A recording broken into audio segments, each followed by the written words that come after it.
پھر امام اعظم ابو حنیفہ صحابہ کے شاگرد نے اہل حق کی 3 نشانیاں بتائیں کہ ہم اہل حق ہیں الحمدللہ، ہماری 3 پہچان اور شناخت ہے. نحن نفضل الشیخین ونحب الختنین ونر المسح علی الخفین. ہم اہل حق ہیں، ہم حضرت ابوبکر عمر کا رتبہ امت میں سب سے بڑا رکھتے ہیں. ہم اہل حق ہیں، اس بنیاد پہ ہم رسول اللہ کے 2 داماد حضرت عثمان اور حضرت علی المرتضیٰ سے پیار کرتے ہیں. ہم اہل حق ہیں. ہماری تیسری نشانی یہ ہے کہ ہم موضوع پر مسح کے قائل ہیں. یہ امام اعظم ابو حنیفہ رحمہ اللہ کا مشہور ترین جملہ ہے. تو یہ تو سیاستہ بھری پڑی ہے حدیث سے، حضرت مغیرہ سے ہے، حضرت ابو ایوب سے ہے، اس طرح کئی حضرت جابر سے، حضور پاک علیہ، حضرت زر بن حبیش کی روایات اٹھا لے، حضرت رسول اللہ صلی اللہ علیہ وسلم مسح فرمایا موضوع پر. اب موضوع پر مسح تو ثابت ہو گیا، کیسے کریں گے، کب کریں گے، کس طرح کریں گے، یہ بات ذہن میں رکھنا.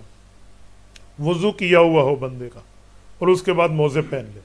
اب کبھی وضو ٹوٹ گیا تو یہ آدمی پورا وضو کرے گا پاؤں دھونے کے بغیر اور پاؤں پر 3 انگلیوں کو مسح کر لے گا.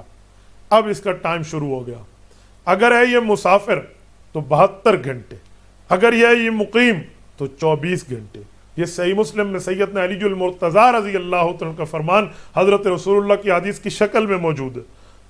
حضرت علی نے اللہ کے رسول صلی اللہ علیہ وسلم سے سوال فرمایا تھا تو اس کا جواب یہی تھا کہ جو شہر میں رہنے والا مقیم ہے 1 دن 1 رات، اور اگر یہ مسافر ہے تو اس کے لیے 3 دن 3 رات ہے. یہ رسول اللہ صلی اللہ علیہ وسلم نے اس کا ٹائم بھی خود طے فرمایا. تو اسی طرح ہوگا. اب آپ کے پاس رات کو نیند بھی ہو گئی ہے نا اور آپ کا ٹائم پورا نہیں ہوا تو آپ نے صبح اٹھ کے صرف اس کے اوپر مسح ہی کرنا ہے. لیکن یہ بات یاد رکھیں، وہ موزہ ہونا چاہیے چمڑے والا، اس میں ٹخنے آپ کے چھپے ہونے چاہیے.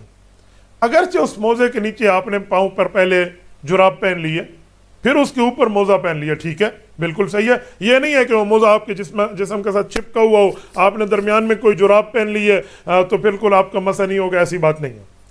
کم از کم اس میں ٹخنا آپ کا چھپا ہوا، اس سے اوپر جتنا ہو آپ کا اپنا ذوق اور مزاج ہے، لیکن کم از کم ٹخنا چھپا ہوا ہو اور یہ موزہ ہو، چمڑے کا موزہ ہونا چاہیے. عام جرابوں پر مسح نہیں ہے، یہ بات ذہن میں رکھنا. بعض لوگ عام جرابوں پر بھی مسح کر لیتے ہیں اور اس کو شریعت کا جزو سمجھتے ہیں، یہ شریعت کا جز نہیں ہے. میں اس کے ساتھ ایک جملہ مزید آپ کی خدمت میں سمجھانے کے لیے کہتا ہوں. موضوع پر مسح کے لیے یہ بات آپ ذہن میں رکھنا کہ حضور پاک صلی اللہ علیہ وآلہ وسلم کی ترتیب اور طریقہ آ رہا ہے تو اس طریقے پر ہم اس کے قائل ہیں.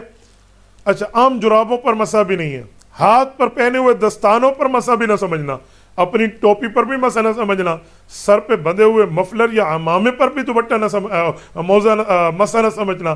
عورتیں اپنے سر پہ دوپٹے اور بھرکے کو بھی موزے کے قائم مقام نہیں کر سکتی. اس لیے ان تمام معاملات کو اس کو واضح دیکھنا چاہیے. اچھا، یہ پھر اس کا مدت کب ختم ہوتی ہے؟ اگر یہ مقیم ہے، جیسے 1 دن 1 رات پوری ہوئی گویا اس کی موضوع پر مسح ختم ہو گیا. اب اس کو مکمل وضو کرنا ہوگا. اور اسی طرح 3 دن 3 رات پوری ہوئے تو مسافر کا خود بخود ٹائم پیریڈ ختم ہوئے تو ختم ہو گیا.